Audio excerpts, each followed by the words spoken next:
નમસ્કાર મિત્રો, Gujarat division news પર સમાચાર મળી રહ્યા છે। સિંગવડના પાલ્લા ગામમાં પાણી માટે હાહાકાર, પંચાયતની નિષ્ફળતા સામે ગ્રામજનોનો રોષ, ધમકીઓથી દબાતો અવાજ।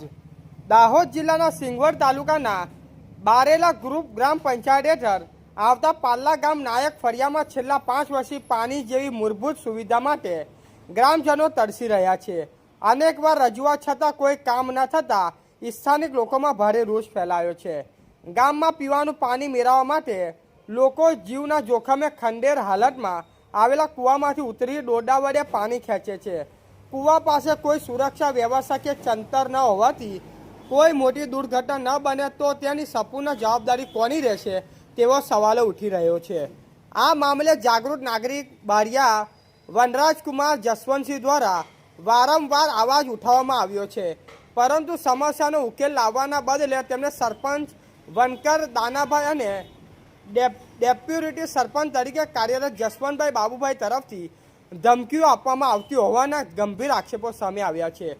વધુમાં ડેપ્યુટી સરપંચનું કામ અન્ય વ્યક્તિ દ્વારા સંભાળવામાં આવતું હોવાની ફરિયાદ પણ ઉઠી છે, જે પ્રશાસનિક વ્યવસ્થાની નિષ્ફળતા દર્શાવે છે। ગ્રામજનો દ્વારા તલાટી અને પંચાયત તંત્રને અનેક રજૂઆત કરવામાં આવી છે, છતાં ઉપરથી ગ્રાન્ટ આવશે ત્યારે કામ કરીશું જેવા ખાલી આશ્વાસનો સિવાય કોઈ ચોક્કસ કામગીરી થઈ નથી।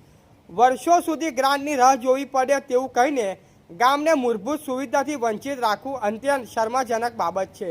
હવે પ્રશ્ન એ છે કે શું કોઈ મોટી દુર્ઘટના બન્યા પછી તંત્ર જાગશે કે શું ગ્રામજનોને જીવની કિંમત નથી?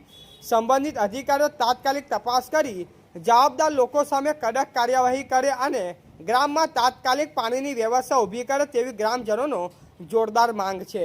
આ મામલે તંત્રની નિષ્ફળતા અને બેદરકારી સામે તાત્કાલિક પગલાં લેવાશે કે નહીં, હવે તે જોવાનું રહ્યું। રિપોર્ટર હિંમતભાઈ પટેલ, સિંગવડ।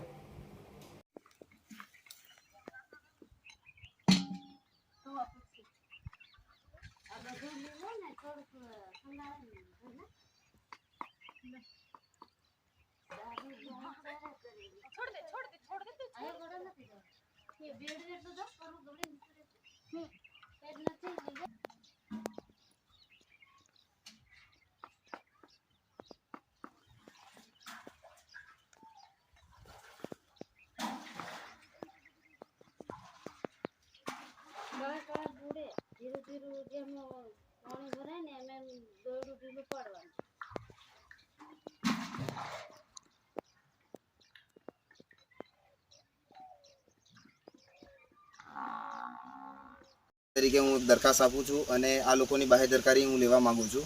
તો આ બહેનોએ આજે મને જે જાણ કરી છે એમાં હંમેશા માટે મારો બી એક પ્રશ્ન છે કે મેં સરપંચ સાહેબને અને ડેપ્યુટી સરપંચ સાહેબને મેં પૂછવામાં આવ્યું કે અમારા ગામની અંદર આજે નાઈક ફળિયાની અંદર આટલી બધી કષ્ટી છે તો તમે બોર કેમ નથી મૂકતા?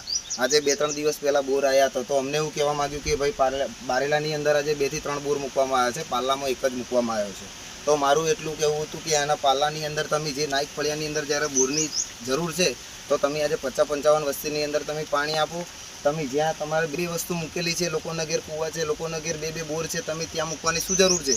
તો મને આજે સરપંચશ્રી અને મને ડેપ્યુટી સરપંચશ્રી દ્વારા મને ધમકી કરવામાં આવી છે કે ભાઈ તું કોણ કહેવાવાળો છે, તું કોણ છે? એટલે મારી તો એટલી સરકારશ્રીને વિનંતી કરું છે કે આવી રીતના અમને ધમકી આપે છે એટલે ગામની અંદર કોઈ આગેવાન બોલવાવાળો છે નહીં। એટલે હું આજે મેં આ બોલવા માટે અને મેં ગામના ઉલ્લંઘન માટે હું વિકાસ માટેનું આ પ્રયાસ કરી રહ્યો છું। તો સરકારશ્રીને મારી વિનંતી છે કે આ બહેનોએ જે મને પહેલાં વાત કરી છે એના માટે હું સરકારશ્રીને વિનંતી કરું કે એક બોરની સુવિધા થઈ જાય અથવા એક કૂવાની સુવિધા થઈ જાય તો બી અમને બી એટલું એ મળે કે ના ભાઈ આજે એક નાઈક સમાજની અંદર કંઈ એ લોકોને કષ્ટીની થોડી સમાવેશ થઈ રહ્યો છે। આટલું મારી બાહેદરકારી આપું છું। આજે એ લોકોના ઘરેથી મિનિમમમાં જોવે તો થાંભલાની અંદર સેન્ટિંગની અંદર લોકો બહાર મજૂરીએ જાય છે, દાઢી કરવાવાળા માણસો છે। તો અમારી એટલી વિનંતી છે કે એ લોકોને પાણીની સુવિધા થઈ જવી જોઈએ। બીજી વસ્તુ પાણી જો બોર ના થાય તો પછી કૂવાની સુવિધા થઈ જવી જોઈએ। એટલે સરપંચશ્રીને અને ડેપ્યુટી સરપંચશ્રીને અને તલાટી સાહેબને બી મેં વિનંતી કરવામાં આવું છું, પણ એ અમારી કોઈ બાહેદરકારી હાથમાં લેતા નથી, અમને ધમકી આપે છે। બેન સાચી વાત છે ને? હા સાચી વાત છે। ધમકી આપે છે, સાચી વાત બરોબર નથી બરોબર। પણ સરપંચ સાહેબ અમારી સામું જોતા નથી, એટલે અમારે એટલી વિનંતી કરવી છે કે અમારે જાણ કરવાનું કે જસવંત ભાભો ને સાહેબો બધા અમે નામ નથી જાણતા પણ અમારે હવે અમને જાણ કરીને અમને પાણીની સુવિધા કરી આલો. બરાબર બરાબર. અને અમારા માણસો બહાર થાંભલા ઊભા કામમાં નાઈ જાય બૈરા રે દિનેશભાઈના કુવામાં અમે પાણી મય ઉતરીને પાણી ભરવા જઈએ કદાચ અમે મય પડી જઈએ બરાબર. તો અમે મરી જાય તો અમારી જવાબદારી કોઈ રાખશે? ના ના સાચી વાત છે બેન. એવું તમારું અમે બી શું કહેવા કહેવું છે માંગીએ. આમાં? અમારું બી એવું કેવું કે પાણીની સુવિધા કરાવો. અમારે એકબીજે કુએ જવાનું થાય ને ત્યાં પેઢીથી દિનેશભાઈના કુવાથી પાણી પીએ. બરોબર. એટલે તમારે કહેવાનો મતલબ એવું છે કે એટલે મારે મારી પાણીનું સુખ જોઈએ, મારે રસ્તાનું સુખ જોઈએ. બરોબર બરોબર. આમ ડિલિવરી બૈરી હોય ને એને અમે પેટમાં વીકતું હોય તો અમે લાડીને લઈ જઈએ ડુંગરાની ભેટે. બરોબર બરોબર ત્યાં ગાડી ઊભી રહે બરોબર. અને અહીંથી વિતાવો ચાલે ને બૈરું હાલે એ કેવી રીતે લઈને જવાનું? બરોબર બરોબર. તો આજે ગાડી લગભગ નથી આવતી. મારું એટલું કેવું છે કે આજે મારા પાલ્લા ગામની અંદર સિંગવડ તાલુકામાં દાહોદ જિલ્લાનું એક પાલ્લા બારેલા ગામ છે. તો મારી નમ્ર વિનંતી છે કે આજે નાઈક ફળિયાની અંદર આટલી કષ્ટી પડી રહી છે તો અમને જોઈ શકાતું નથી. તો આપ સરકારશ્રીને, મોદી સાહેબને અને મારા જે હું ગામ પાલ્લાનો વતની છું. આજે સિંગવડ તાલુકાની અંદર, દાહોદ જિલ્લાનું સિંગવડ તાલુકાની અંદર એક પાલ્લા બારેલા ગામની અંદરથી છું. એક આજે હું ગામના નાગરિક તરીકે, એક આગેવાન તરીકે હું મારી એક દરખાસ્ત છે કે આજે જે અમારે પાલ્લા ગામની અંદર આ નાઈક ફળિયાની અંદર આજે મિનિમમમાં બીજા લોકો લગ્ન પ્રસંગમાં નીકળી ગયેલા છે. તો એ લોકોને આજે 50-55 માણસોની વસ્તી છે. તો આજે લગભગ 2 વર્ષથી મારી નજરમાં એવું દેખાય છે કે એ લોકોને પાણીની તંગી છે, પીવાના પાણીની તંગી છે. બીજું વસ્તુ છે કે એ લોકોને આવવા માટે રસ્તાની બી તંગી છે. તો એ લોકોને મારાથી જોઈ શકાતું નથી. એટલે હું ગામના નાગરિક તરીકે, આગેવાન તરીકે મારી એક દરખાસ્ત આ બેન જોડે હું માગું છું